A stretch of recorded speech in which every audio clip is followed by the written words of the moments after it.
Bismillahirrahmanirrahim. Assalamualaikum warahmatullahi ta'ala wabarakatuh. Hamdan wa syukran lillah. Allahumma salli ala sayyidina Muhammad ibn Abdillah. La hawla wa la quwata illa billah. Amma ba'du. Perkenalkan, nama saya Muhammad Idhofi Mahdi, NIM 192100146. Di sini saya akan memberikan informasi sedikit tentang fenomena tarikh tasyrik di beberapa negara muslim, yakni saya mengambil negara Turki. Mata kuliah tarikh tasyrik ini diampu oleh yang terhormat Bapak Anas Kholis. Sebelum lanjut ke fenomena tarikh tasyrik di negara Turki, seperti yang kita ketahui bahwa pengertian tarikh tasyrik secara bahasa tarikh yakni sejarah atau bagaimana sesuatu itu bisa terjadi atau riwayat, dan tasyrik ialah menerapkan syariat atau pembuatan perundang-undangan atau menetapkan hukum. Namun secara istilah, ketika digabungkan tarikh dan tasyrik, berarti sejarah pembentukan atau pembuatan hukum-hukum peraturan dalam Islam dari masa Rasulullah hingga masa setelah Nabi, baik itu pembuatan, penghapusan, penambahan, atau yang memiliki kaitan dengan perbuatan para mujtahid dan tokoh fikih dalam peran untuk membuatnya. Lanjut saja ke sekilas tentang negara Turki. Negara Turki merupakan salah satu negara dengan sistem demokrasi yang melakukan pemilu secara bebas pada tahun 1950. Merupakan wilayah yang didirikan bangsa Turki dari golongan Koy Oghuz, suku yang tinggal di wilayah Mongol. Dan Republik Turki ini berada di titik lintasan benua Eropa dan Asia dengan ibu kota bernama Ankara. Negara Turki berbatasan dengan Georgia, Azerbaijan, Iran, dan Armenia, serta berbatasan dengan Bulgaria dan Laut Aegea. Karena berada di dua benua, tak heran jika banyak yang memperdebatkan wilayah spesifik Turki, termasuk negara di benua Eropa, apakah Asia, apakah Eropa. Kemudian para ahli bersepakat bahwa negara Turki ini termasuk negara dalam benua Asia.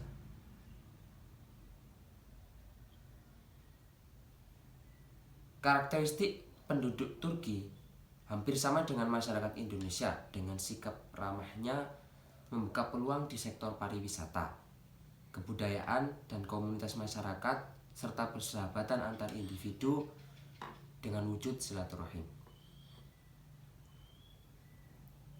Karena latar belakang Turki yang sebagai jembatan antara benua Asia dan benua Eropa, negara Turki ini terkenal sebagai pusat perdagangan. Negara Turki ini dibagi menjadi 7 wilayah, yaitu wilayah Aegean, Marmara, Laut Hitam, Mediterania, Anatolia, bagian tengah, bagian tenggara, dan bagian timur. Sebelum Islam datang, didirikan ibu kota di wilayah Anatolia, yakni kota Konstantinopel, oleh kerajaan Romawi yang saat itu memimpin daerah Turki. Selain itu, saat sebelum Islam datang juga terjadi penyebaran agama Kristen seiring dengan perkembangan sektor kebudayaan dan perdagangan di sekeliling Konstantinopel. Dan saat itu pula berdirilah dua dinasti besar, yaitu dinasti Turki Utsmani dan dinasti Saljuk. Pada abad ke-13, kerajaan Romawi mengalami penurunan kekuatan hingga pada tahun 1453 orang-orang Ottoman berhasil menguasai Konstantinopel dan saat itu pula berakhirlah kekuasaan Romawi. Pada tahun 1071 Masehi dimulailah peradaban Islam saat dinasti Saljuk berkuasa dan dilanjutkan oleh dinasti Ottoman pada 1300 Masehi.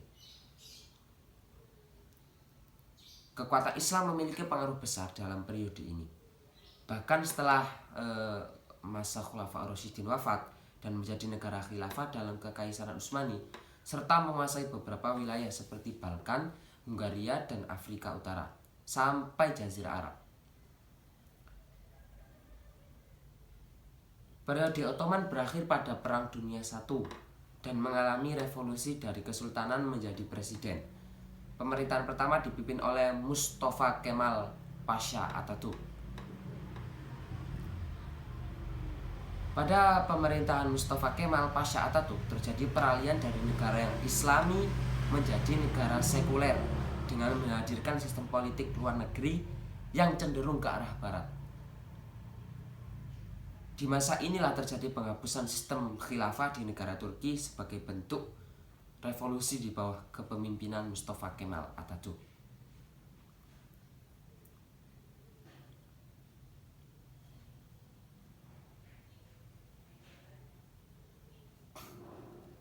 Reformasi hukum di Turki seperti yang telah dipaparkan di atas. Turki bahwa awal mula terjadinya revolusi ialah pada masa kepemimpinan Mustafa Kemal Atatürk, tepatnya di antara tahun 1919 sampai 1923. Mustafa Kemal menjunjung tinggi modernisme, sekularisme selama masa pemerintahannya, sehingga negara yang awalnya bersistem khilafah dirubah menjadi sekularisme. Turki Ottoman telah digantikan total oleh reformasi dengan prinsip ala kebarat-baratan. Karena itu dalam kepemimpinan Mustafa Kemal Pasha Atatürk ini menciptakan model masyarakat yang memiliki jarak dengan agama mereka.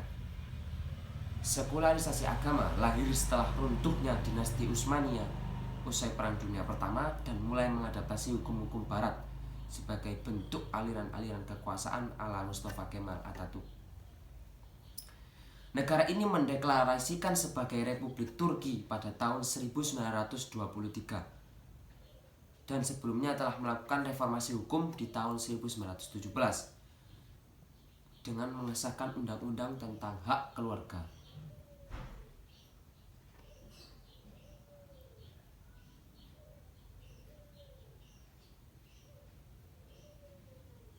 Seorang sarjana dari Barat, N.J. Colson, berpendapat bahwa The Ottoman The Law of Family Rights atau undang-undang tentang hak keluarga adalah tonggak dari proses reformasi undang-undang dalam dunia Islam.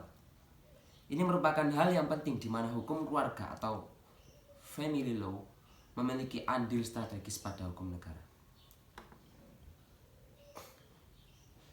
Tentu saja dalam hal ini Turki dianggap memiliki pengaruh kuat dalam sejarah hukum. Mulanya hukum perdata negara Turki berlandaskan mazhab Hanafi, tetapi kemudian menerima mazhab lain untuk masuk, meskipun di dalam mazhab tersebut tidak diatur tentang family law. Terdapat setidaknya 3 periode reformasi hukum di Turki, antara lain periode awal. Periode ini ialah pada masa Kesultanan Mahmud, di mana awal dari penggagasan negara modern, meski belum sepenuhnya terrealisasikan karena adanya perbedaan ide-ide pembaruan dalam pemerintah.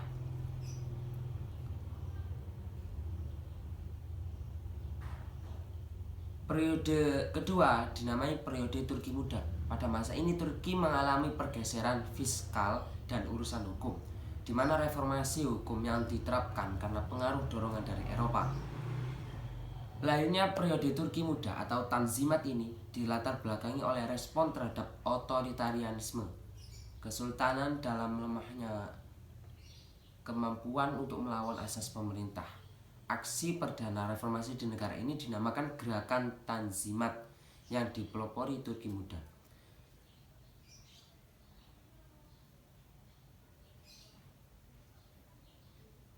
Gerakan Tanzimat terdiri dari orang-orang yang mendambakan peralihan pada instrumen hukum yang didasari oleh sistem hukum Islam digantikan dengan sistem hukum sekuler. Tentu saja terjadi modifikasi fundamental yang dilangsungkan saat memangku wewenang Turki Utsmani. Periode ketiga disebut periode legal reform di masa Tanzimat. Dinasti Utsmani melalui reformasi hukum habis-habisan dimulai pada abad 19 sampai pada masa pemoklaman diri sebagai Republik Turki. Langkah awal yang ditempuh sebagai Tanzimat atau regenerasi ulang dengan merencanakan pernyataan seputar pemerataan status bagi muslim maupun non-muslim.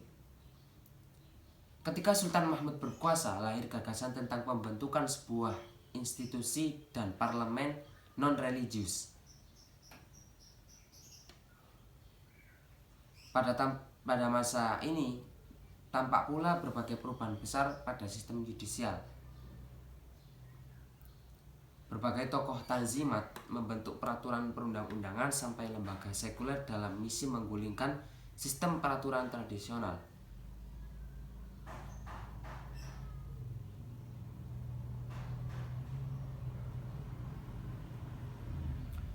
Civil law atau hukum sipil adalah sektor penting menurut kaum pembaruan, khususnya untuk sektor ekonomi. Muhammad Ali Pasha yang merupakan Prime Minister pada tahun 1867 menggagas sebuah opsi, yakni pengadopsian kode sipil milik Prancis atau dikenal dengan Kode Napoleon. Kode tersebut telah ditafsirkan ke bahasa Arab di Mesir. Untuk itu Ali menginginkan agar kode tersebut juga dialih bahasakan dalam bahasa Turki, tetapi tidak disetujui oleh beberapa tokoh parlemen. Adopsi kode Eropa dinilai sebagai kawasan yang sensitif di mana syariah mempunyai tuntunan yang besar dengan mendatangkan oposisi yang besar pula. Hukum Perdata Turki 1926 menempuh 2 kali proses amandemen selama bergulirnya waktu. Tahap amandemen pertama dilakukan antara tahun 1933 sampai 1956. Tahun 1988, amandemen penetapan perceraian dan keputusan bersama, nafkah istri serta kesepakatan sementara dalam proses perceraian tahun 1990, yakni amandemen tentang pertunangan, adopsi, dan setelah bercerai. Pertemuan revolusi hukum Turki dalam proses awal memakai konsep takhayyur, yakni dengan memilih salah satu madzhab fikih yang telah tercatat dalam Majallatul Ahkam Al-Adiyah tahun 1876. Periode adopsi hukum Eropa inilah yang dianggap paling berpengaruh dalam formalisasi hukum. Terhitung pencatatan konsep syariah dalam tatanan negara. Dalam masa ini pula masalah terkait justisi makin meningkat dan akar hukum yang dibawa diambil dari syariat Islam dan dari non-syariat, sehingga tidak heran banyak institusi peradilan yang memiliki dasar hukum berbeda. Negara Turki yang hukumnya berkiblat pada hukum Eropa sampai hari ini masih tetap sebagai acuan negara Timur Tengah dalam percampuran antara hukum Islam dan hukum Eropa, tetapi tetap menjaga konsep hukum Islam sebagai rujukan hukum negaranya.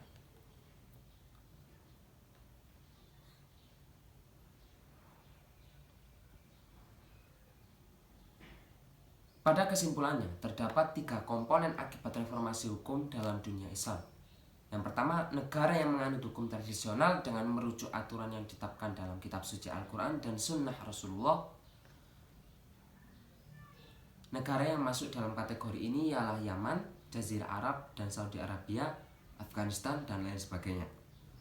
Yang kedua ialah negara dengan hukum yang berkiblat pada sistem sekularisme yang meliputi Turki, Tanzania, Albania, dan lain-lain.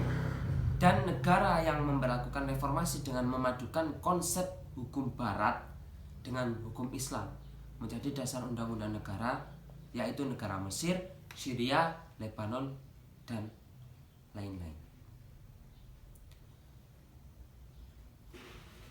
Hanya itulah yang bisa saya sampaikan, kurang lebihnya saya mohon maaf apabila ada kesalahan penyampaian materi, kesalahan perbuatan.